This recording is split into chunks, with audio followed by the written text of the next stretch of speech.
Okay, so basically our today's topic is regarding crashing of activities. Now what do you mean by crashing? Crashing का meaning यहाँ पे क्या क्या है कि अगर हम कोई भी प्रोजेक्ट कर रहे हैं, right, so that project will be made of number of activities. कोई भी प्रोजेक्ट में बहुत सारी एक्टिविटीज इंक्लूडेड होगी, राइट, और वो सारी एक्टिविटी मिलके पूरा एक प्रोजेक्ट जो है वो कंप्लीट होगा, राइट.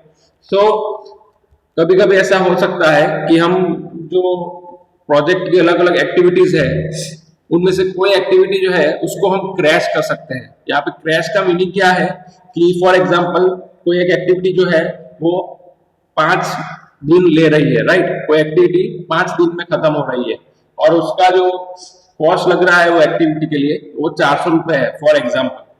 तो कभी कभार हमारे पास ऐसा ऑप्शन अवेलेबल होता है कि जिसमें हमें क्या करना पड़ेगा कि वो जो एक्टिविटी है उसको 5 दिन के बजाय 4 दिन में खत्म करना है, right. Instead of 5 days we can complete that activity in 4 days.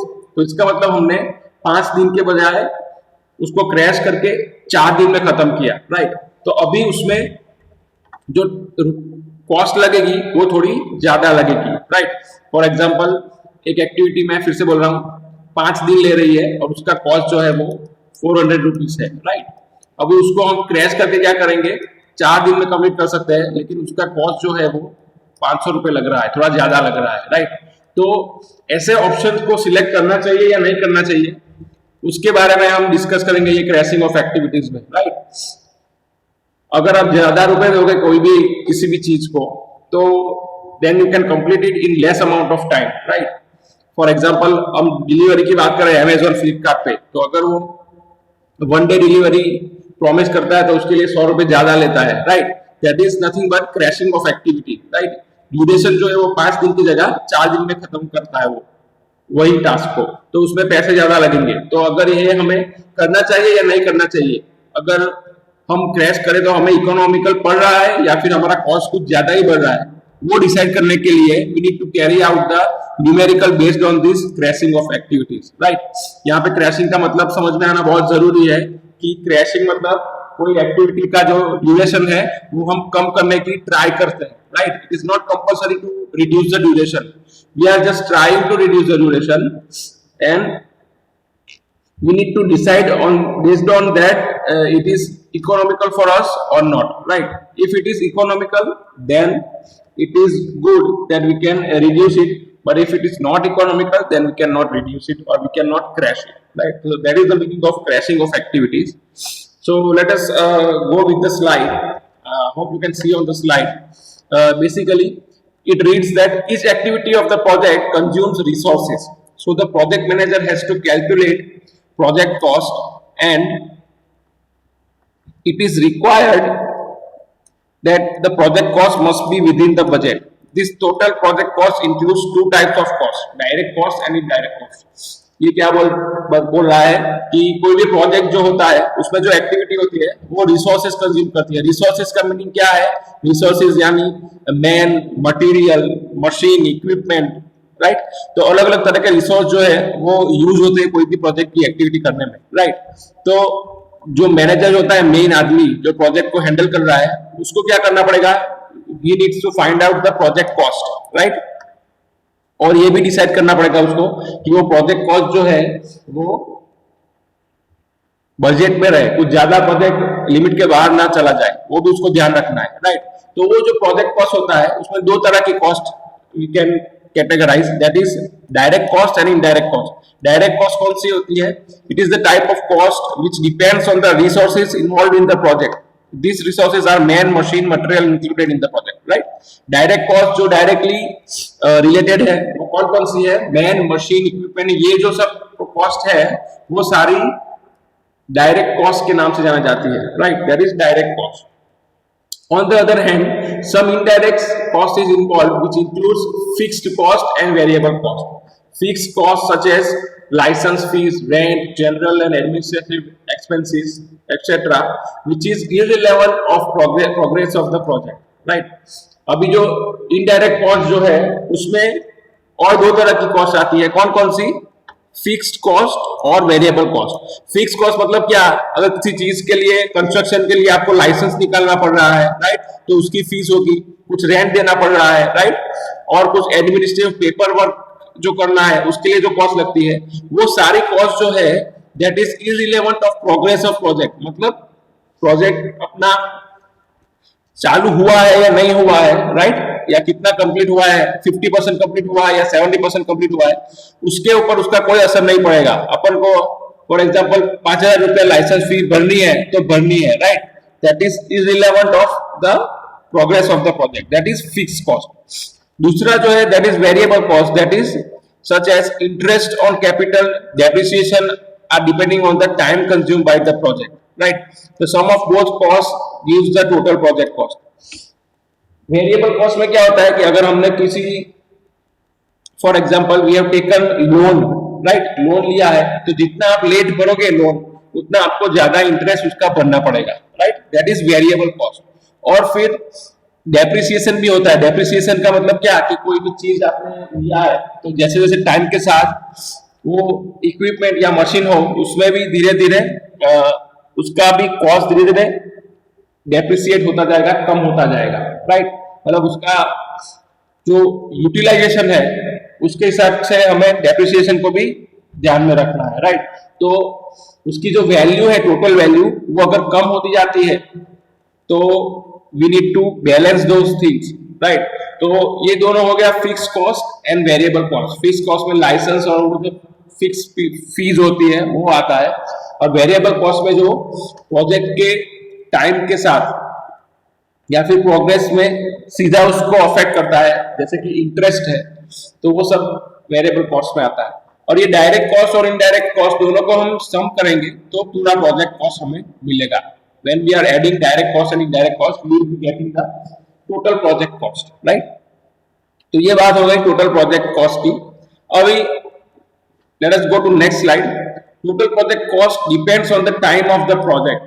Direct cost is high in the beginning of the project due to purchase of material and machines. ये क्या बोल रहा है कि टोटल कॉस्ट जो है वो टोटल कॉस्ट में डायरेक्ट और इनडायरेक्ट दोनों कॉस्ट इंक्लूड करी हुई है, राइट। तो वो टाइम पे उसका अफेक्ट होगा, इफेक्ट, राइट। तो डायरेक्ट कॉस्ट जो होता है वो इनिशियली हाई होगा, क्यों? क्योंकि इनिशियली हम जो मशीन, मटेरियल, मैन पावर ये सब हम इन्वेस्ट करेंगे तो उसका कॉस्ट इनिशियली हाई रहेगा, right. So as the time goes on the direct cost decreases. फिर टाइम के साथ साथ वो कॉस्ट डिक्रीज होगा, क्योंकि एक बार आपने मशीन ले लिया तो ऐसा जरूरी नहीं है कि हर साल आपको नया मशीन लेना पड़ेगा। You can use that machine for certain number of years, right. तो वो कॉस्ट इनिशियली ज्यादा होगा लेकिन बाद में कम हो जाएगा। Then, since indirect cost is depending on the time, it increases with the time, right? Indirect cost में क्या होता है कि टाइम के साथ इंक्रीज होगा। जैसे कि इंटरेस्ट की बात करी अभी मैंने, तो वो इंटरेस्ट जो है जैसे जैसे आप टाइम बढ़ाओगे तो इंटरेस्ट उसके ऊपर लगता जाएगा और इंटरेस्ट बढ़ता जाएगा, right. When the total project cost curve is drawn, the total cost will have minimum value at certain point of time, and that point of time is called optimum time, and that corresponding cost is called optimum cost. ये क्या बोल रहा है कि हम एक graph draw कर सकते हैं या फिर कर्व ड्रॉ कर सकते हैं, और उस कर्व में total cost will have minimum value at certain point of time. Total cost जो है उसका एक ऐसा कुछ टाइम आएगा जहां पे उसकी वैल्यू टोटल कॉस्ट की मिनिमम होगी, और वो जो टाइम है उसको हम ऑप्टिमम टाइम बोलेंगे, और वो जो कॉस्ट है वो टाइम पे that is called as optimum cost. यानी अगर हम उतने ऑप्टिमम टाइम में प्रोजेक्ट कंप्लीट करेंगे तो हमें मिनिमम टोटल कॉस्ट पड़ेगा, उसके आगे या पीछे जाएंगे तो टोटल कॉस्ट बढ़ेगा, right. So that is one more thing to consider.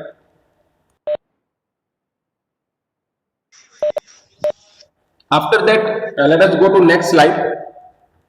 Here, यहाँ पे आप देख सकते हो total cost in this graph. This is vertical axis, there is total cost. Horizontal is project duration. तो जैसे जैसे प्रोजेक्ट ड्यूरेशन बढ़ेगा, ये देखो डायरेक्ट कॉस्ट का जो ग्राफ है वो कम हो रहा है। इनिशियली वो मैन मशीन इन्वेस्टमेंट हायर होगा, बाद में वो धीरे धीरे कम होता जाएगा। उसी तरह से इनडायरेक्ट कॉस्ट की अगर हम बात करें तो यहां पे देखो इनिशियली वो कम होगा लेकिन टाइम के साथ साथ वो बढ़ता जाएगा, that is indirect cost, right. तो अगर हम दोनों को कंबाइन करके एक टोटल कॉस्ट का ग्राफ ड्रॉ करें, तो ये जो है ऊपर दिया हुआ वो टोटल कॉस्ट का कर्व है, राइट। ये इस तरह से आता है। उसमें यहाँ पे आप देख सकते हो ये जो पॉइंट है, the point that I am showing to you, that is showing minimum cost. ये पॉइंट पे अगर हम प्रोजेक्ट कंप्लीट कर सकते हैं, ये पॉइंट पे यानी यहां तक ये ड्यूरेशन में हम प्रोजेक्ट कंप्लीट कर सकते हैं, तो it will be beneficial to us और economical to us, right, because it will be having minimum cost. उसके ऊपर या नीचे जाएंगे, राइट, यहाँ पे या यहाँ पे जाएंगे तो कॉस्ट जो है वो बढ़ जाएगा, right. So that is the thing here that you need to consider, that is optimum project time, right, और optimum project duration। तो ये और एक बात हो गई, ये जो ग्राफ जो है वो हमें क्या दिखाता है उसकी बात हो गई। Now let us move to next slide, that is about crashing of network। जो हमारा मेन कंसर्न है about crashing of network वो क्या है? Many cases it is necessary to complete the project earlier than the duration of the time calculated based on CPM, right। बहुत सारे cases जो होते हैं उसमें क्या होता है कि ऐसा जरूरी बन जाता है कि प्रोजेक्ट जो है वो सीपीएम से जो कैलकुलेट किया हुआ था टाइम, उसके पहले हमें कंप्लीट करना पड़ता है, right. When the project time is required to be reduced from critical time, then it will cause more cost to the company. If we say, right, ये बात ध्यान में रखनी है कि कभी कभार ऐसा होता है कि जो भी हमने critical path, we have already seen this, critical path जो हमने डिसाइड किया हुआ है, फॉर एग्जांपल 20 दिन हमने क्रिटिकल पाथ डिसाइड किया हुआ है, जो भी क्रिटिकल पाथ है उसके अनुसार कोई प्रोजेक्ट जो है वो 20 डेज में खत्म होता है। लेकिन ऐसे कुछ इमरजेंसी आ पड़ी है कि कस्टमर हमें बोलता है कि ये प्रोजेक्ट हमें 19 डेज में कंप्लीट करना है, राइट। तो अगर 19 डेज में कंप्लीट करना पड़ेगा तो हमें कुछ कॉस्ट भी उस पर ज्यादा लगानी पड़ेगी, राइट। तो कॉस्ट विल बी इंक्रीज्ड अगर 19 डेज में कंप्लीट करना है तो, क्योंकि आपको काम जल्दी चाहिए, तो cost will be increase, right. तो यहां पे if we say the time associated with critical path as normal time and the cost associated with the critical path as Cn, then the normal time will reduce to crash time when it is required to finish the project early, right। मतलब हम अगर critical path को follow करते हैं और जो हमें duration मिलता है that is called as a normal time, कि भाई normal condition में हम project को critical path को फॉलो करके कंप्लीट करते हैं, that is called as normal time. और उसके साथ जो कॉस्ट एसोसिएटेड है that is known as normal cost CM, normal time TN and normal cost CN, right. अब अगर हम क्रैश करते हैं कोई एक्टिविटी को, यानी कि 20 दिन की बजाय इफ 19 डेज में हमें कंप्लीट करना है तो कोई एक्टिविटी को हमें एक दिन से रिड्यूस करना पड़ेगा, राइट। तो वो जो टाइम मिलेगा हमें that is called as crashed time, that is TC। एक दिन से हमने रिड्यूस किया यानी एक दिन से एक्टिविटी को क्रैश किया, that is known as crashed time, right। This early finish will increase the cost of project। अभी हमने टाइम को क्रैश किया, एक्टिविटी को क्रैश किया, राइट, टाइम को रिड्यूस किया, तो उसकी वजह से क्या होगा, हमारा कॉस्ट जो है वो नॉर्मल कॉस्ट से कुछ बढ़ जाएगा, और वो जो कॉस्ट है that is known as crashed cost CC, right। This process of time reduction is called as crashing of the project, right। यहाँ पे चार चीज आपको ध्यान में रखनी है। एक जो है वो normal time TN, normal time यानी टीएन कि नॉर्मली हम प्रोजेक्ट कंप्लीट करें क्रिटिकल पाथ पे फॉलो करके, तो नॉर्मल टाइम टीएन में कंप्लीट होता है और उसकी कॉस्ट जो है वो नॉर्मल कॉस्ट सीएन है। अगर हम क्रैश करते हैं कोई एक्टिविटी को और जो टाइम लगता है that is called as TC, crash time, और उस पे जो ज्यादा रुपए लगाने पड़ते हैं that is cost known as crash cost CC, right। So this whole procedure is known as crashing of project, we are reducing the total time, right। That is about crashing। Now here if there is one term that is important, that is cost slope। एक चीज आपको यहाँ पे ध्यान में रखनी है कि cost slope आपको कैलकुलेट करना पड़ेगा जब भी हम न्यूमेरिकल सॉल्व करेंगे। at that time we need to calculate the cost slope। Now what is the formula of this cost slope? That is crash cost minus normal cost upon normal time minus crash time, that is CC minus CN upon normal time minus crash time. ये जो slope है आप already mathematics में पढ़ के आ चुके हो, right? There is one line like this and we need to calculate the slope, then we will be drawing it like this: difference between y coordinates upon difference between the x coordinate, that is your slope, right? slope की definition आपको already पता है, तो वही formula use करके यहाँ पे if slope का जो derivation किया हुआ है, that is crash cost minus normal cost upon normal time minus crash time। अगर आपको ग्राफ देखना है तो यहाँ पे देख सकते हो, this is the graph, right? That is cost versus time, time versus cost का ये ग्राफ है, राइट? और यहाँ पे अगर आपको स्लोप चाहिए तो हियर इट इज कॉस्ट, तो CC minus CN upon TN minus TC, right? तो इस हिसाब से आप this is not, this is wrong actually, don't go with this formula, right? The formula that we are following is this formula, cc minus cn upon tn minus tc, because you will be taking the difference of y coordinate and x coordinate, right? So here there is some error here, so formula is like this only, right? And you can get the cost slope, right? Now it is important to select that critical activity for crashing which has minimum cost slope। अब जब भी हम अगर we are having, for example, see if we are having these 5 activities in a project, A B C D, 5 activities are there in a project and we are having 20 days duration। अब यहाँ पे हमें duration को कम करके 19 days करना है, तो यहाँ पे ये सारी अलग अलग एक्टिविटीज के ड्यूरेशन होंगे, राइट? फॉर एग्जाम्पल 5 3 2 7 एंड 3, ये सबका सम करोगे तो हमारा 20 डेज आएगा, राइट? अगर इसको हमें 20 डेज में से 19 डेज करना है तो कोई भी एक्टिविटी में से हमें एक दिन रिड्यूस करना है, यानी किसी भी एक्टिविटी को क्रैश करना पड़ेगा। Now to select which activity we need to crash, we need to find out the cost slope and we need to select the activity that is having minimum cost slope। समझ में आ रहा है? सभी activity जो दिया हुआ है A B C D, उसमें से किसको हमें क्रैश करना है वो फाइंड करने के लिए हमें स्लोप फाइंड करना पड़ेगा हर एक एक्टिविटी का, और वो स्लोप जिसमें मिनिमम आएगा वो एक्टिविटी को हम क्रैश करेंगे। Cost slope means the ratio of increase in cost due to crashing to the decrease in time due to crashing. So for selecting the crashing, the critical activity which has minimum cost slope is selected। ये बहुत important sentence है। For selecting the crashing, the critical activity which has minimum cost slope is selected। कौन से activity को select करना है?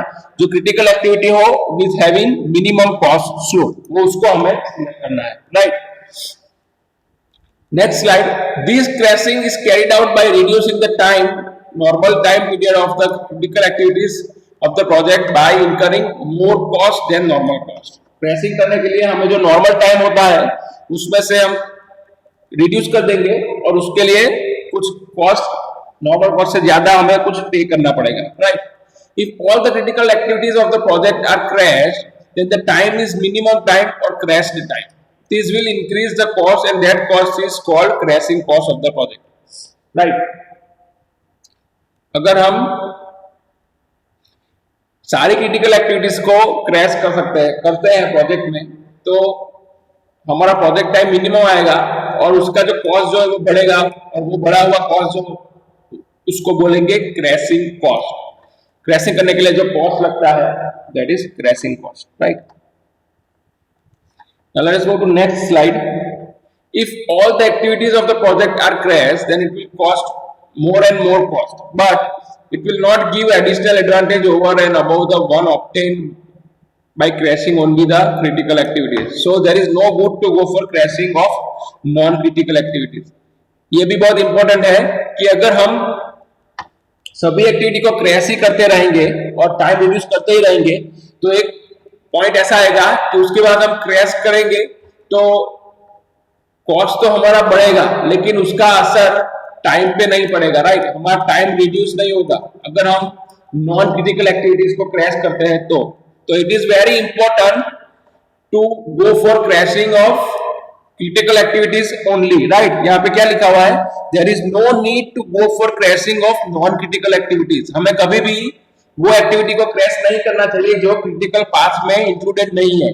ऐसी बहुत सारी एक्टिविटी होंगी जो क्रिटिकल पाथ के सिवा की एक्टिविटी होंगी जो क्रिटिकल पाथ का हिस्सा नहीं है, तो वो सारी एक्टिविटी को हमें क्रैश नहीं करना है। We are only supposed to have crash only those activities who are included in the critical path only, right? Otherwise it will be increasing the cost but it will not reduce the total time. तो जो भी activity crash कर रहे हैं वो critical path में included होना जरूरी है, right? That is the main thing here. However, in the process of crashing the critical activities, it may so happen that some of the non-critical activities become critical. Therefore, it is essential to proceed step by step and crash each activity and check whether any other non-critical activity has become critical. ये भी बहुत important point है कि कभी कभार ऐसा होता है कि हम क्रैशिंग कर रहे हैं, राइट? तो कभी कभी ऐसा होता है कि क्रैशिंग करने के बाद जो नया नेटवर्क हम बनाते हैं वो नेटवर्क में तो कोई एक्टिविटीज ऐसी होती है जो नॉन क्रिटिकल हो, पहले नॉन क्रिटिकल होती है लेकिन क्रैशिंग करने के बाद क्रिटिकल बन जाती है। तो ये हमें ध्यान में रखना है, जब भी हम न्यूमेरिकल करेंगे तब आपको पता चलेगा कि नेटवर्क ड्रॉ करते टाइम कोई एक्टिविटी ऐसी होती है जो पहले नॉन क्रिटिकल होती है लेकिन बाद में क्रिटिकल बन जाती है। तो हमें स्टेप बाय स्टेप ये जो क्रैशिंग है वो स्टेप बाय स्टेप करना पड़ेगा और जो भी एक्टिविटी क्रिटिकल बन जाती है उसको भी इंक्लूड करना पड़ेगा, right?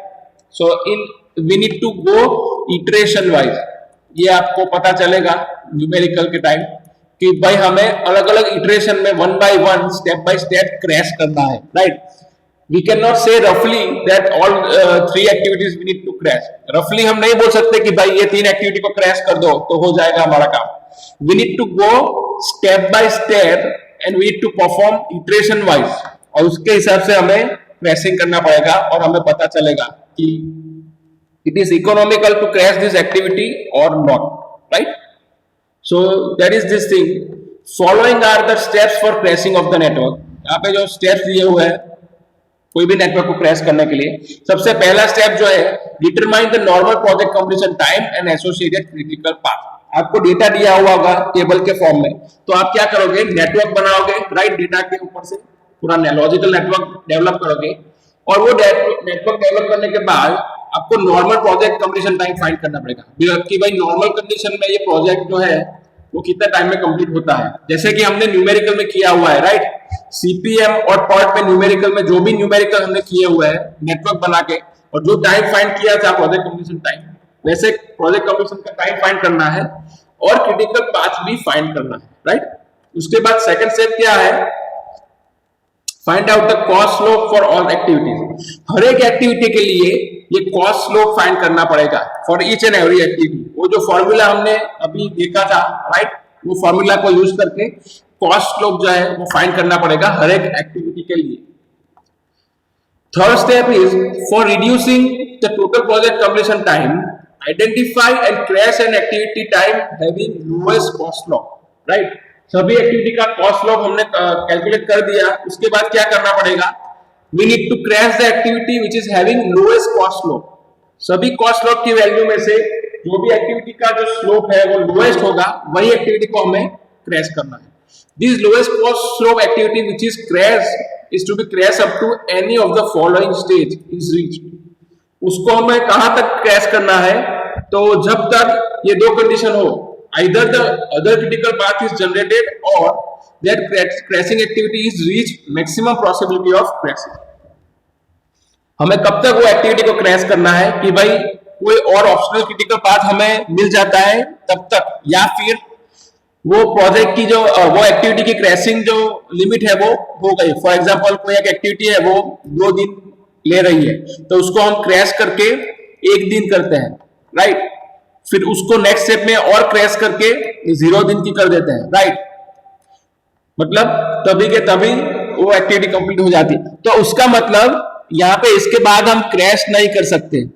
After this we can not crash that activity because we are having the cost slope as 0, right वो आपको हम जब भी हम न्यूमेरिकल करेंगे तब आपको ज्यादा आइडिया आएगा।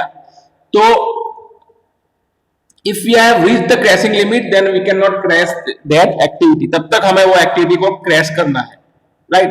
After that fourth step is if the critical path under crashing determined in the step 1 then continue crashing the same path. Step 1 में जो क्रिटिकल पाथ जो है हमने डिसाइड किया था उसके अंदर हम जो क्रैशिंग कर रहे हैं उस पर हमें कंटिन्यू करना है, क्रैशिंग करना। Now crash the next activity of the critical path having lowest cost low. उसके बाद जो वो एक्टिविटी का क्रैशिंग लिमिट आ गई तो उसके बाद उसके अल्टरनेटिव में किसका लोएस्ट कॉस्ट स्लोप है वो एक्टिविटी को हम क्रैश कर सकते हैं। That is fourth step. And fifth step is stop this procedure when each critical activity has been crash to its lowest possible time. हमें कब स्टॉप होना है कि सभी पॉसिबिलिटी जो है क्रिटिकल एक्टिविटीज की उसे हमने लोएस्ट पॉसिबल टाइम तक क्रैश कर दिया है, उसके बाद पॉसिबल नहीं है कि भाई हम इसको और क्रैश कर सके, तब तक हमें एक्टिविटी को क्रैश करते जाना है, राइट। तो this were the steps for crashing the activity जो हम यूज करके न्यूमेरिकल जो है हमारा वो कंप्लीट करेंगे, right. Now let us watch one video that is about crashing, right? So let us watch this video.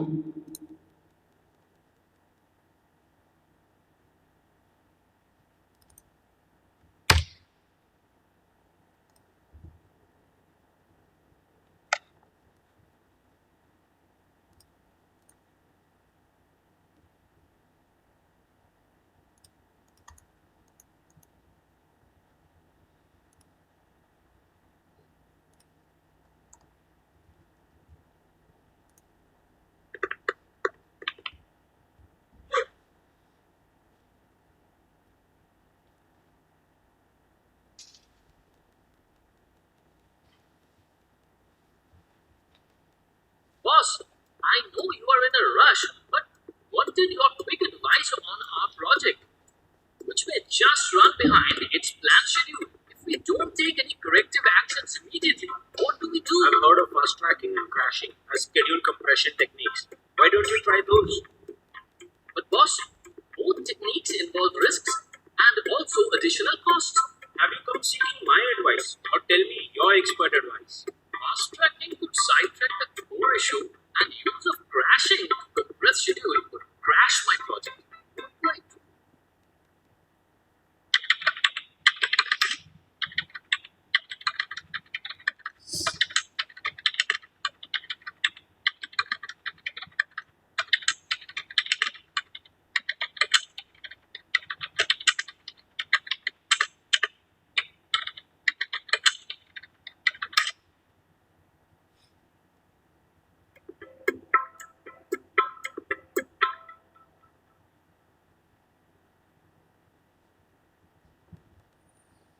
Right, तो ये क्या बोल रहा है ये वीडियो जो है, this video tells us that whenever we want to reduce the project time you can go for crashing, but there is some risk in that, right? Because whenever you are going for crashing then you are using some external resource, हम कोई extra resource use कर रहे हैं, right? उसकी वजह से हमारा cost जो है वो इंक्रीज होगा। तो क्रैशिंग करना है या कितने लिमिट तक करना है वो हमें डिसाइड करना पड़ेगा, वो बैलेंस करके ही हम क्रैशिंग कर सकते हैं, राइट? तो we will stop here. This was the theory part of the crashing, right? In tomorrow's lecture we will be calculating the numericals regarding this, right?